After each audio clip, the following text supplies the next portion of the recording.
Real riot makers. This one right here's for the fans. The Martian Service Show. We gon' start this alright. We got Casey and Mo in the house tonight. We gon' start this alright. We got Ted Canita in the house tonight. Come on. This is What the hell?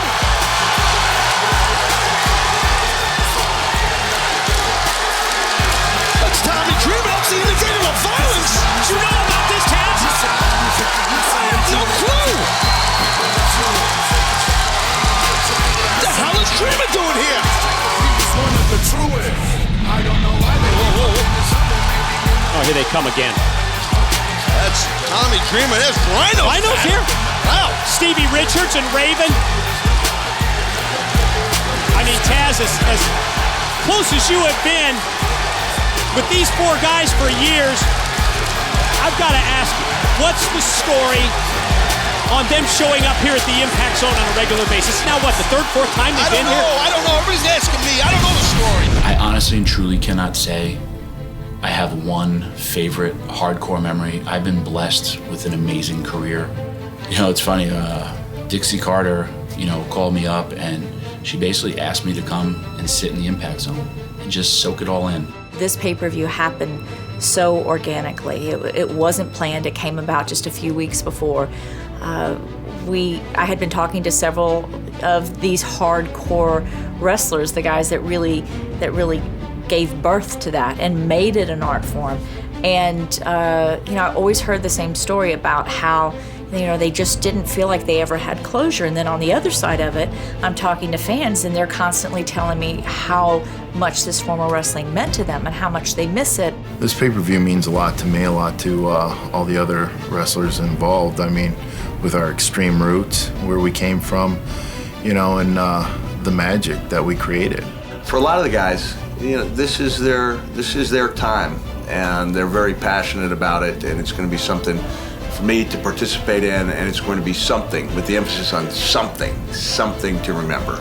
This pay-per-view gives an opportunity for those of us that were in Philadelphia, that were part of the revolution, one last opportunity to really say goodbye to that part of our career. Well, basically what this pay-per-view means to myself and all the other originals, and pretty much just anything that happens in this business is all about opportunity. You hear about this opportunity, it's usually a mythical opportunity. I'll shoot straight with you, but this time Dixie Carter, Hulk Hogan, and even the other TNA wrestlers who are stepping aside for one night to give myself, Tommy, Raven, Bubba Dion, and Rob Van Dam, and all the other great hardcore originals an opportunity to shine one last time. All of us bonded in such a way that nobody else in the industry can understand. How we became so close, how we worked when our checks were bouncing, how we went out and raised the bar every single week after week. People were tuning in, and the pressure didn't make us fold, it made us thrive. We loved the fact that we were being known and being appreciated for the very aspects that we prefer to utilize as artists, as wrestlers, as entertainers, as performers, as hardcore athletes. So there's no question about it. My peers are looking just as forward to this hardcore justice as RVD. It's your favorite rock band getting together for one last concert. No politics, no backstage hatred amongst the guys. This is just going out there and doing what we did one last time, all of us together. It's your family reunion. It's your high school reunion. It's everyone getting together for a happy, good night. And it's basically to say thank you to the fans that supported us all our career. The passion endures. What the hell? That's Tommy Dreamer. That's the innovator of violence. What the hell is Dreamer doing here? Nobody seems to understand the veracity of the situation. The legacy can never be destroyed. Taz, what's going on here? It's Raven and Stevie Richards with Tommy Dreamer. Tommy, what have you been doing showing up at TNA? Come on. I said this is my personal time. Thanks, bro. When they get here, TNA will never be the same. Wait a minute. Mick Foley, what's he doing back here? There will be no stopping them. The former ECW 4, Tommy Dreamer, Rhino, Raven, and Stevie Richards, they've jumped the guardrail. This is bad, Mike. God, all hell's broken loose. Stop! Listen! I invited them!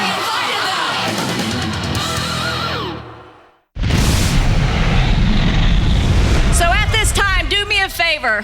Help me welcome 5 gentlemen who actually made hardcore an art form. And let's welcome them properly this time to the Impact Zone.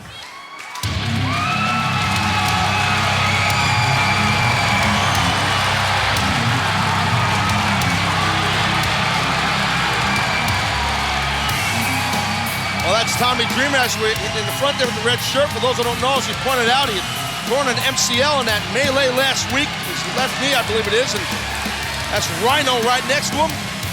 Stevie Richards, Mick Foley returning here, and Raven towing up the back. And I'll tell you, speaking on behalf of all of us ECW originals, I'm personally flattered that my new boss here in TNA, our president Dixie Carter, showing some love to what we did back in the day. Here we go, Taz. Moment of truth has arrived. Here comes the explanation from our TNA president. Tell us all about it, Dixie. Listen, I didn't think it was fair for me to hear about how much you meant to all these people, the respect they have for you, what you've meant to this industry. So I wanted you to come here tonight for you guys to tell them what they've meant to this industry. It's really not about being hardcore. It's about honor. It's about dedication. It's about respect.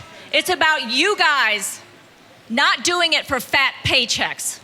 It's about you doing it because you love this business, because you love the guys you stand next to in the ring, and it's about your love for these fans.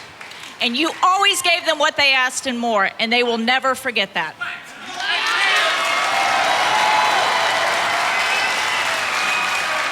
You know, I have a history with 4 of you up here, and you mean a lot to me. You've meant a lot to TNA. Those same traits is what helped TNA survive, and it's what helps TNA thrive today.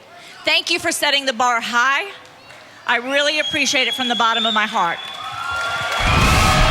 You've given us another chance, and if there's one person who knows about personal closure, as you mentioned, there's 4 people up here who've meant a lot to this company.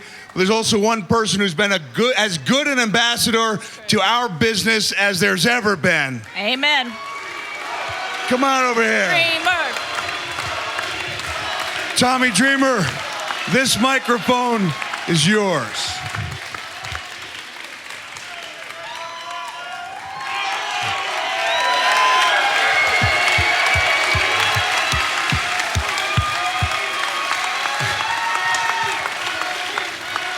I have watched TNA since the beginning, when they were at the asylum in Nashville. And I watched a small company grow. And my friends would always tell me, Tommy, quit your job, come over here. And I was scared. I was a dad with 2 little kids, and I had financial security. I kept on seeing so many similarities between the original ECW and TNA.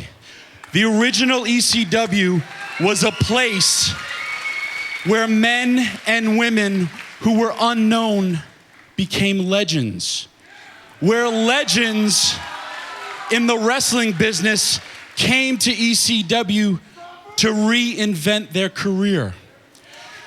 You see, long before Samoa Joe was dumping people on their heads and choking people out, there was Taz, the human suplex machine, doing it everywhere.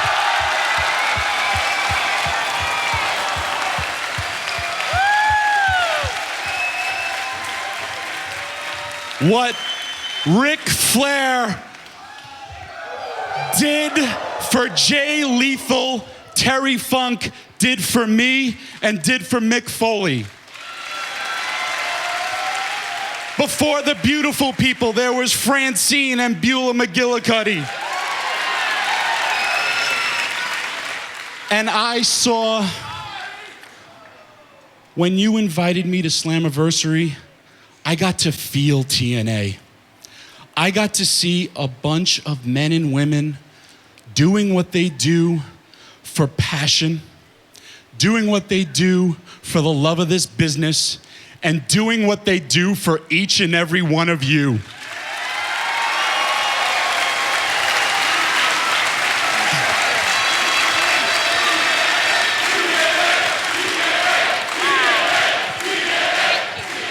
And I have to thank you for bringing back that passion. Because in 2005 at ECW One Night Stand, I had my closure. I really did. And then they brought it back. And I got to witness my friends who we used to party like rock stars together, and now I know their kids. I got to watch them get fired. I watched them get destroyed. For what? Exactly.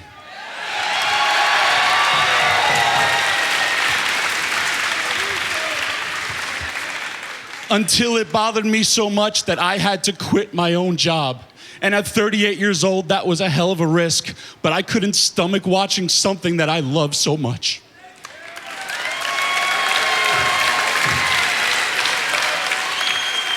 And I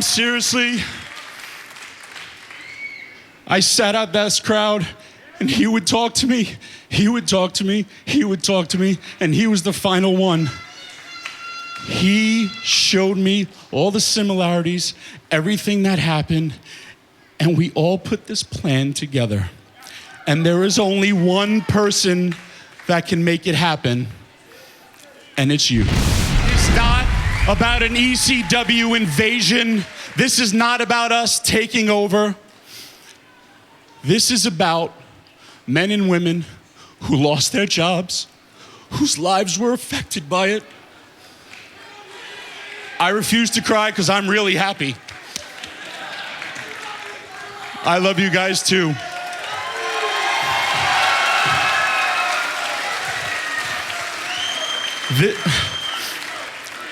This is about, for the fans that chant it, for my friends who lived it,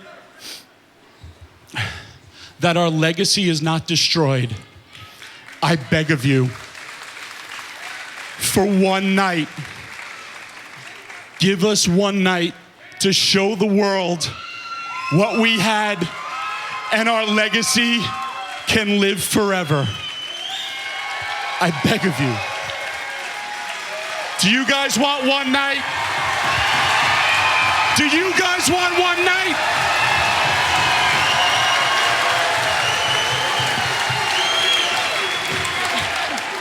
You know how to put a person in a difficult position. Look, you can't come out here and get emotional like that. I believe in you guys. But if we're going to do this, you guys want to do this? I have one stipulation. You and you guys plan this. You plan everything about it. You have complete control to do it the right way. It's got to be real. It's got to be real, and it's got to be what you want. Nothing that has to do with TNA.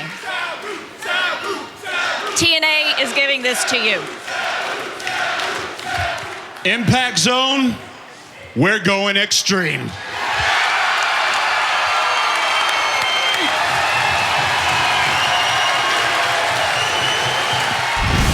So it was one of those things that just seemed natural to, bring Tommy Dreamer in and some of these other guys, and then we got in the ring, and it was a very emotional moment for me. I thought I would be nervous, being my first time to walk in the ring and actually say something, and it was quite the opposite. I felt great walking out, and then I heard the crowd cheer, and I heard everything that was being screamed, and I got really emotional. And so trying to contain that, and then inviting those guys into the ring, and then it was so heartfelt on everybody's part. And when Tommy asked me that night if they could have one night, it just seemed the perfect thing to do. I've had this idea. This is part of a master plan of mine. I have spoken to so many guys that I haven't talked to in a while, and I've kept in contact with a lot of guys. I had 2 guys break down on the phone that I called them, and they were like, man, I thought, in life you just go separate ways. Other guys, we as soon as I called them, we picked up and they heard about what we were gonna do, and there's like, Dreamer, just tell me when I gotta be there, I'm in. And there wasn't money issues for some guys, or we're in. And again, it's the gang's getting back together. Extreme wrestling is here. Extreme wrestling is passion, is heart, is loving something that you do. And when you have the opportunity to do that, there's no greater feeling in the world. Well, yeah, there's a reason why you're called a hardcore original. You know what I mean? It's a different breed of animal. A lot of the hardcore originals share the same passion. We've always kept in touch with each other. We've always said that there were missing key elements to the last one. I think that the former hardcore originals, I think we all share the same attitude. I think we all share the same purpose. I think we all share the same drive. That was what made that time so magical, and that's why how many years it's been since that people still remember it, people still talk about it, and that's why we're being given yet one more chance to give a proper send-off to it. When this all happened, people say we're invading, we're taking over. I'm not trying to recapture that magic or that lightning in a bottle for one last. This business is about giving to the talent and watching other talent grow, because that's what Terry Funk did for me, Mick Foley did for me, and I'm not grasping for that last, bit of fame or being. I'm willing to give back. I know there's a lot of buzz about the 8th. And first off, due to some legal complications with the alphabet with some certain letters, hang on. We have decided, we got with our attorneys, so we came up with a newer extreme version. So we're basically EV 2.0. Pretty basic, pretty simple. I get this whole hardcore thing.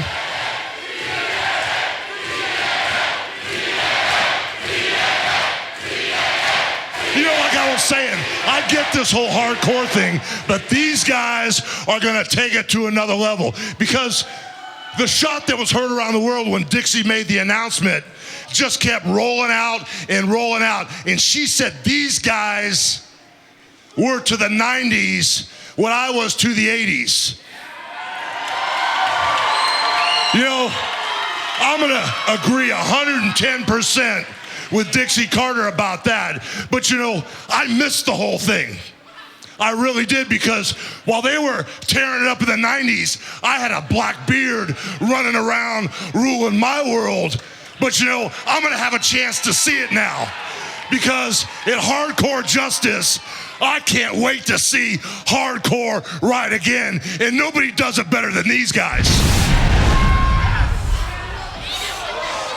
What's Dreamer doing here? Got some bad intentions on his mind, does Dreamer. Got Janice set up in the corner. Monster set for the ride, but Abyss puts on the brakes. Oh! Gotta just punch right into that steel garbage can. Oh my God! Don't let the punch it! God! Watch it, Tommy. But here comes Raven! Dreamer's former rival, who has certainly had his share of issues with the Monster Abyss here in TNA for several years.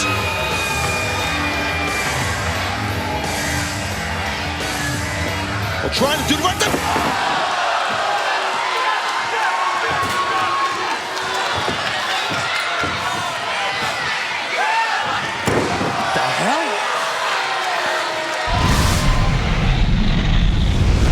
Why, man? Why did you do it? You know what this meant to me. You know what this means to them and to everyone. We were friends. We were enemies, the best of friends, the worst of enemies. I thought that was beyond us. I thought we patched up things. When you come to my house, my kids call you Uncle Scotty, and you want to do this? You want to destroy it? Why? We've known each other for 30 years.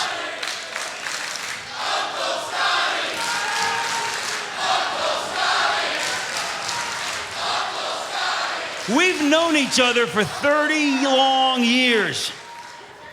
And the thing is, do you think that I'm ever gonna forgive you for betraying me? For taking away my girl? She wanted me, not you! She was mine!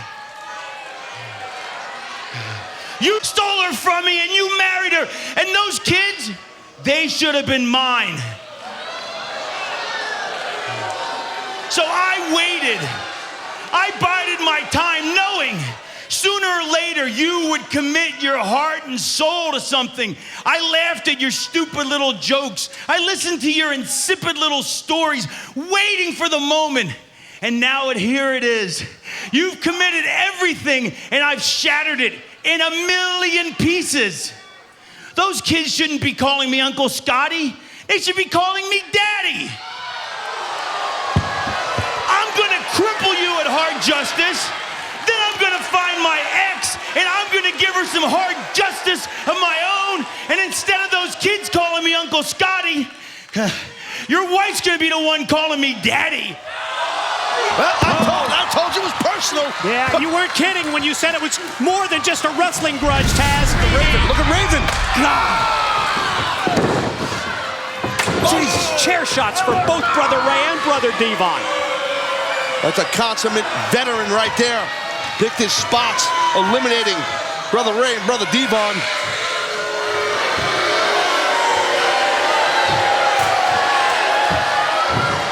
Raven comes to... What's this? What? Lights out in the impact zone. Oh, it's a Sandman, and he's swinging that Singapore cane. Oh, my God. Holy flashback for me.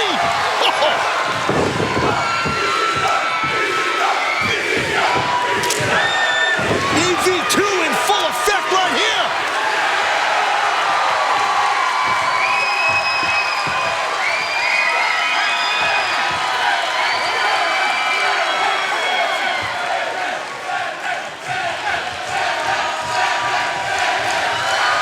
Well, I guess that's telling us.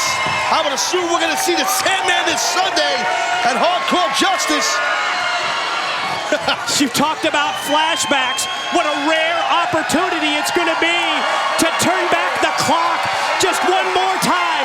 The legacy lives this Sunday at HardCORE Justice. The one question that I think a lot of fans are going to have is some of these wrestlers that I saw doing these amazing things 15 years ago, are they still going to be able to perform to the same standards that we've all come to expect and to set?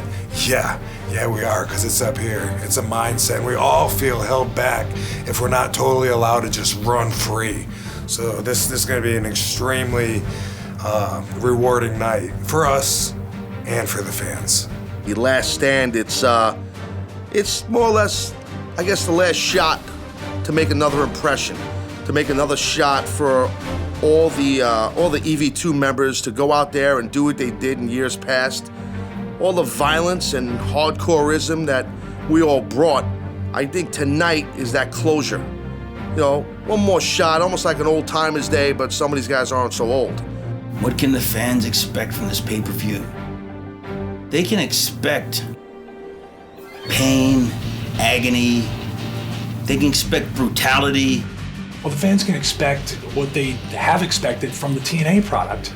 And that's something that we take pride in, have taken pride in, and that is leaving every single thing, every bit of yourself that you can in that ring and giving that TNA consumer, that fan, their money's worth and more. When you fight for something that you believe in so much and you don't do it for the money and you don't necessarily do it for the glory, you do it because you love something so much. You love wrestling. You love getting the fans involved. You love hearing those chants, and really getting people just for that moment to suspend disbelief. And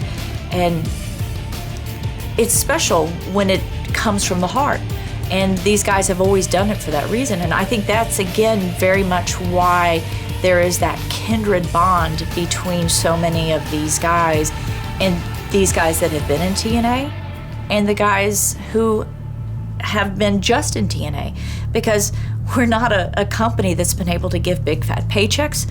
It's been about people having passion to build something with people they care about, who they stand next to, who they fight in the ring.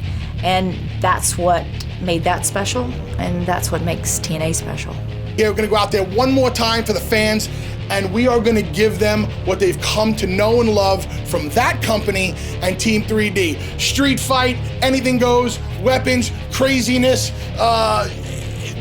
whatever, everything's legal, and it's gonna be a really hardcore and extreme good time.